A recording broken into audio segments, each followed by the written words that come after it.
ಬನ್ನಿ ನಮ್ಮ ಪ್ರತಿನಿಧಿ ಹರೀಶ್ ಈಗ ನಮ್ಮೊಂದಿಗೆ ನೇರ ಸಂಪರ್ಕದಲ್ಲಿದ್ದಾರೆ. ಹರೀಶ್, ಬಹಳ ಗಮನಿಸಬೇಕಾದಂಥ ಸಂಗತಿ ನೋಡಿ, ಭಾರತ ಈಗ ದಿಟ್ಟ ಹೆಜ್ಜೆಯನ್ನು ಇಟ್ಟಿದೆ. ಜೊತೆಗೆ ಏನು ಅಂತಂದ್ರೆ ಹಲವಾರು ಜನರು ಉತ್ತರ ಕೇಳ್ತಾ ಇದ್ರು, ಈಗ ಭಾರತೀಯರಿಗೀಗ ಬೋಧನೆ ಬೇಕಾಗಿಲ್ಲ, ಶಾಂತಿ ಮಂತ್ರ ನಮಗೆ ಬೇಕಾಗಿಲ್ಲ, ಜೊತೆಗೆ ಏನು ಅಂದ್ರೆ ಸಮಾಧಾನ ಹೇಳುವಂಥದ್ದು ಬೇಡ, ಕಣ್ಣೀರು ಒರೆಸುವಂಥದ್ದು ಬೇಕಾಗಿಲ್ಲ.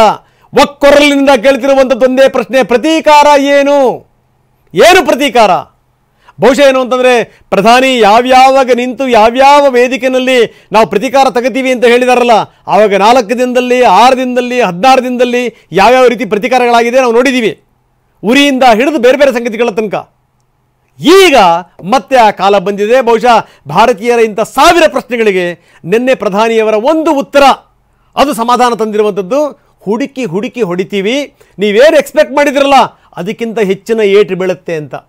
ಅದಕ್ಕೆ ಪೂರಕವಾಗಿ ಈಗಾಗಲೇ ಡೆವಲಪ್ಮೆಂಟ್ಗಳು ಶುರುವಾಗಿದೆ. ಈಗ ಸೇನಾ ದಂಡನಾಯಕರು ಕೂಡ ಈಗ ಕಾಶ್ಮೀರಕ್ಕೆ ಭೇಟಿ ಕೊಟ್ಟಿದ್ದಾರೆ. 2025-26 ಅಡ್ಮಿಷನ್ಸ್ ಓಪನ್ ಆಗಿದೆ. ನಿಮ್ಮ ಸೀಟ್ಗಳನ್ನು ಈಗಲೇ ರಿಸರ್ವ್ ಮಾಡಲು ಕರೆ ಮಾಡಿ 9900072632 ಅಥವಾ visit Saptagiri NPS university Bengaluru. ಏನಿದೆ ಡೆವಲಪ್ಮೆಂಟ್?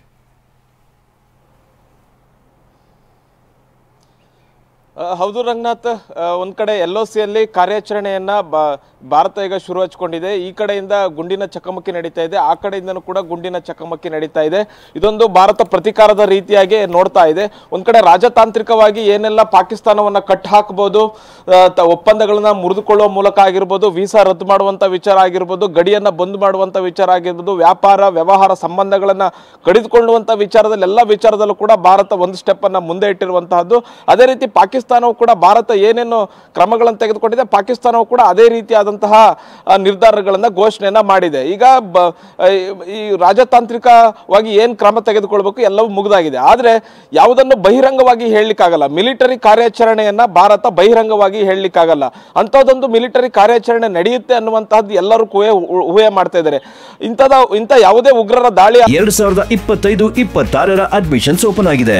ನಿಮ್ಮ ಸೀಟ್ಗಳನ್ನು ಈಗಲೇ ರಿಸರ್ವ್ ಮಾಡಲು ಕರೆ ಮಾಡಿ 9900072632 ಅಥವಾ visit Saptagiri NPS university Bengaluru. ಆದಾಗ ಭಾರತ ಉತ್ತರವನ್ನ ಕೊಟ್ಟಿದೆ. ಈಗ ಅದೇ ಉತ್ತರದ ಭಯದಲ್ಲಿ ಈಗ ಪಾಕಿಸ್ತಾನ ಇದೆ. ಪಾಕಿಸ್ತಾನ ಹೈ ಅಲರ್ಟ್ ಆಗಿರುವಂತಹದ್ದು. ಗಡಿಗಳಲ್ಲಿ ಸೇನೆಯನ್ನ ನಿಯೋಜಿಸಿದೆ, ಮತ್ತೆ ಎಲ್ಲ ಸೈನಿಕರಿಗೆ ಆದೇಶವನ್ನು ಕೊಟ್ಟಿದೆ. ಎಲ್ಲರೂ ಕೂಡ ಬಂಕರ್ನಲ್ಲಿಯೇ ಕಣ್ಗಾವಲನ್ನ ಇಡಬೇಕು, ಹೊರಗಡೆ ಬಂದು ಕಣ್ಗಾವಲನ್ನ ಇಡಬಾರದು ಅನ್ನುವಂಥ ನಿಟ್ಟಿನಲ್ಲಿ. ಮತ್ತೆ ಜೊತೆಗೆ ಅಂತಾರಾಷ್ಟ್ರೀಯ ಗಡಿ ಆಗಿರ್ಬೋದು, LOC ಸುತ್ತ ಆಗಿರ್ಬೋದು, ಹೆಚ್ಚಿನ ಸೈನಿಕರನ್ನ ಪಾಕಿಸ್ತಾನ ನಿಯೋಜನೆ ಮಾಡ್ತಿದೆ. ಅದೇ ರೀತಿ ಭಾರತ ಕೂಡ ಎಲ್ಲ ರೀತಿಯಾದ ತಯಾರಿ ಮಾಡ್ಕೊಳ್ತಾ ಇದೆ ಅನ್ನುವಂತಹ ಮಾಹಿತಿಗಳು ಕೂಡ ಸಿಗ್ತಾ ಇದೆ. ಇಲ್ಲಿ ಮುಖ್ಯವಾಗಿ ನಾವು ನೋಡ್ಬೇಕಾಗಿರೋದು ರಂಗನಾಥ್, ಇಲ್ಲಿ LOC ಯಲ್ಲಿ ಉಗ್ರವಾದವನ್ನ ಪೋಷಣೆ ಮಾಡ್ತಕ್ಕಂಥ ಒಂದಷ್ಟು ಧಾರ್ಮಿಕ ನಾಯಕರುಗಳು ಯಾರಿದ್ದಾರೆ, ಒಂದಷ್ಟು ಯುವಕರನ್ನ ತಲೆಗೆ ತುಂಬಿ ಭಾರತಕ್ಕೆ ಕಳಿಸ್ತಾನೆ ಇರ್ತಾರೆ.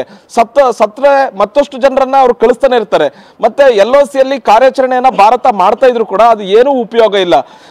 ಕೆಲವೊಂದಿಷ್ಟು ಹೇಳುವಂತದ್ದು ನೇರವಾಗಿ ರಾವಲ್ಪಿಂಡಿಗೆ ನುಗ್ಗಿ ಹೊಡಿಬೇಕು. ಅಲ್ಲಿ ಯಾರಿದ್ದಾರೆ ಅಂತಂದ್ರೆ ಪಾಕಿಸ್ತಾನದ ಸೇನಾ ಮುಖ್ಯಸ್ಥ ಆಸಿಮ್ ಮುನೀರ್ ಇದ್ದಾನೆ. ಆತನನ್ನೇ ಹೊಡೆದ್ರೆ ಆತನ ವಿರುದ್ಧ ಕಾರ್ಯಾಚರಣೆಯನ್ನ ಮಾಡಿ 2025-26 ಅಡ್ಮಿಷನ್ಸ್ ಓಪನ್ ಆಗಿದೆ. ನಿಮ್ಮ ಸೀಟ್ಗಳನ್ನು ಈಗಲೇ ರಿಸರ್ವ್ ಮಾಡಲು ಕರೆ ಮಾಡಿ 9900072632 ಅಥವಾ visit Saptagiri NPS university Bengaluru.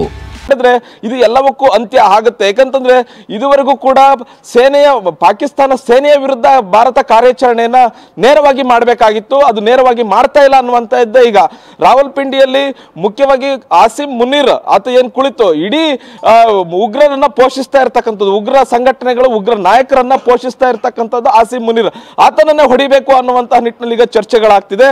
ಅಂತಾರಾಷ್ಟ್ರೀಯ ಮಟ್ಟದಲ್ಲಿ ಅದೇ ಚರ್ಚೆ ಆಗ್ತಾ ಇರ್ತಕ್ಕಂಥದ್ದು. ಮುಖ್ಯವಾಗಿ ಇನ್ನು LOC ಯಲ್ಲಿ ಏನು ಈಗ ಕಾರ್ಯಾಚರಣೆಗಳು ನಡೀತಾ ಇದೆ, ಈ ಕಡೆಯಿಂದ ಗುಂಡಿನ ಚಕಮಕಿ ನಡೀತಾ ಇದೆ, ಆ ಕಡೆಯಿಂದನೂ ಕೂಡ ಗುಂಡಿನ ಚಕಮಕಿ ನಡೀತಾ ಇರತಕ್ಕಂಥದ್ದು. ಇದು ತಾತ್ಕಾಲಿಕ ಆದ್ರೂ ಕೂಡ ಒಂದು ಅಂತಿಮವಾಗಿ ಒಂದು ಶಾಶ್ವತವಾದಂತಹ ಒಂದು ಪರಿಹಾರ ಬೇಕಾಗುತ್ತೆ. ಆ ಒಂದು ಶಾಶ್ವತವಾದ ಪರಿಹಾರಕ್ಕೆ ಈಗ ಭಾರತ ಹುಡುಕ್ತಾ ಇರುವಂತಹದ್ದು. ಪ್ರತಿ ಬಾರಿ ದಾಳಿ ಆಗುತ್ತೆ, ಈ ಕಡೆಯಿಂದನೂ ಕೂಡ LOC ಗೆ ಹೋಗಿ ಸೇನಾ ಕಾರ್ಯಾಚರಣೆ ಆಗುತ್ತೆ, ಏರ್ಫೋರ್ಸ್ ಕಾರ್ಯಾಚರಣೆ ಆಗುತ್ತೆ, ನಮ್ಮ ವಿಮಾನಗಳು ನುಗ್ಗಿ ಹೋಗಿ ಅಲ್ಲಿ ಶೆಲ್ಗಳನ್ನು ಹಾಕಿ ಬರುವ 2025-26 ಅಡ್ಮಿಷನ್ಸ್ ಓಪನ್ ಆಗಿದೆ.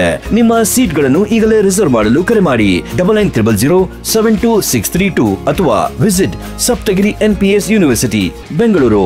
ಅಂತಹದ್ದು ಇದು ನಡೀತಾ ಇರುತ್ತೆ. ಆದ್ರೆ ಒಂದು ಶಾಶ್ವತವಾದ ಪರಿಹಾರ ಬೇಕು ಅಂತಂದ್ರೆ ಸೇನೆಯ ವಿರುದ್ಧ ಕಾರ್ಯಾಚರಣೆ ನಡೀಬೇಕಾಗುತ್ತೆ. ಆ ಸೇನೆಯ ವಿರುದ್ಧ ಕಾರ್ಯಾಚರಣೆ ಹೇಗಿರುತ್ತೆ ಅನ್ನುವಂತಹದ್ದು ಭಾರತ ಒಂದು ಪ್ರಯತ್ನವನ್ನ ಮಾಡ್ತಾ ಇದೆ. ಯಾವ ರೀತಿಯಾಗಿ ಒಂದು ಸೇನೆ ಕಾರ್ಯಾಚರಣೆಯನ್ನ ಮಾಡಬಹುದು ಅನ್ನುವಂತ ನಿಟ್ಟಿನಲ್ಲಿ ಭಾರತ ಕೂಡ ಪ್ರಯತ್ನವನ್ನ ಮಾಡ್ತಿದೆ. ಮತ್ತೆ ಅದಕ್ಕೆ ಬೇಕಾದಂತಹ ತಯಾರಿಯನ್ನು ಕೂಡ ಭಾರತ ಮಾಡ್ಕೊಳ್ತಾ ಇದೆ. ಮತ್ತೆ ಅಂತಾರಾಷ್ಟ್ರೀಯ ಮಟ್ಟದಲ್ಲಿ ಪಾಕಿಸ್ತಾನವನ್ನ ಒಂದು ಉಗ್ರ ಪೀಡಿತ ದೇಶ ಅನ್ನುವಂತಹ ನಿಟ್ಟಿನಲ್ಲಿ ಒಂದು ಬಿಂಬಿಸಬೇಕಾಗಿದೆ. ಬಿಂಬಿಸೋದಕ್ಕಿಂತ ಅದು ಸತ್ಯ, ಅದನ್ನ ಹೊಸದಾಗಿ ಬಿಂಬಿಸಬೇಕಾಗಿಲ್ಲ, ಆದ್ರೆ ಪುರಾವೆಗಳನ್ನ ಕೊಡಬೇಕಾಗುತ್ತೆ ಅಂತಾರಾಷ್ಟ್ರೀಯ ಮಟ್ಟದಲ್ಲಿ.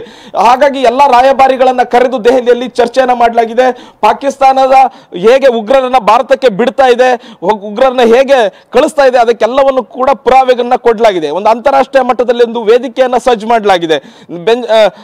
ನೆತನ್ಯಾಹು ಕೂಡ ಇಸ್ರೇಲ್ನ ಪ್ರಧಾನಿ ನೆತನ್ಯಾಹು ಕೂಡ ಭಾರತದ ಪ್ರಧಾನಿಯವರ ಜೊತೆ ಮಾತಾಡಿದ್ದಾರೆ. ರಷ್ಯಾದ ರಾಯಭಾರಿಗಳು ಮಾತಾಡ್ತಾ ಇದ್ದಾರೆ.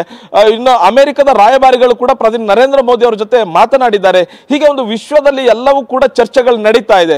ಪಾಕಿಸ್ತಾನವನ್ನ ಹೇಗೆ ಕಟ್ಟಿ ಹಾಕಬೇಕು ಅನ್ನುವಂತ ನಿಟ್ಟಿನಲ್ಲಿ ಒಂದು ರಾಜತಾಂತ್ರಿಕವಾಗಿ ಒಂದು ಕಟ್ಟಿ ಹಾಕುವಂತ ಪ್ರಯತ್ನ ಆಗಿದೆ.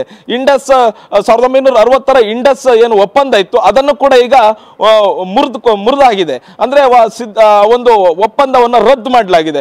ಪಾಕಿಸ್ತಾನಕ್ಕೆ ಹರಿತಿದಂತೆ 80% ನೀರಲ್ಲಿ ಏನಿತ್ತು ಅದನ್ನ ತಡೆ ಹಿಡಿಬೇಕು ಅನ್ನುವಂತ ನಿಟ್ಟಿನಲ್ಲಿ ಪ್ರಯತ್ನಗಳು ಆಗ್ತಿದೆ. ಒಂದು ವೇಳೆ ಅದನ್ನ ಮಾಡಿದ್ದೇ ಆದಲ್ಲಿ ಇಡೀ ಪಾಕಿಸ್ತಾನದ ಜಂಗಾಬಲವೇ ಉಡುಗಿ ಹೋಗುತ್ತೆ. ಯಾಕಂತಂದ್ರೆ ಪಂಜಾಬ್ ಪ್ರಾಂತ್ಯದಲ್ಲಿ ಏನು ಪಾಕಿಸ್ತಾನದ ಪಂಜಾಬ್ ಪ್ರಾಂತ್ಯದ ಜೀವನಡಿಯ ಸಿಂಧು ನದಿ, ಅಲ್ಲಿನ ರೈತರಿಗಾಗಿರ್ಬಹುದು ವಾಣಿಜ್ಯ ವ್ಯವಹಾರಕ್ಕೆ ಎಲ್ಲವೂ ಕೂಡ ಸಿಂಧು ನದಿ ಬೇಕಾಗಿದೆ.